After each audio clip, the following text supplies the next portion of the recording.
আমার মা খুব শক্ত মানুষ বাড়ি থেকে পাঠানোর ব্যাপারে। আমি একদিন প্রতিষ্ঠান যাব না বলে নদীতে সাঁতার দিয়েছি, অনেকক্ষণ দেরি করে এসেছি। তা আমার মা ভাত রান্না করে রেডি করে নিয়ে বসে আছে। তো বলছে আমাকে খাইয়ে নিয়ে বের হ, তুমি আজকে যাব না। না যেতে হবে, না যা আজকে যেতে হবে, না যাব না। তো আমি খেতে বসেছি, যখন বারবার বলছে যেতে হবে তখন আমি বলছি ভাত খাবো না। খাস না। এবার আমি উঠে গেছি, উঠে গিয়ে ব্যাগ নিয়ে বের হচ্ছি, বলে টাকা নে। তো আমি টাকা নিব না, বলে নিস না তুই যা। খেলামও না, টাকাও নিলাম না, বের হয়ে চলে গেলাম। আমার মা একটু নরম হলো না, যা যেতেই হবে।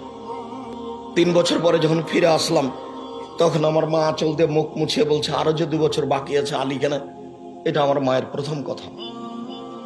জানি না কিভাবে তারা আল্লাহকে বলেছেন, আমরা কিভাবে বলছি তুমি আল্লাহ আমাদের ছেলে মেয়েকে কবুল করো, তুমি তাদের দিনের খাদেমী হিসাবে কবুল করো।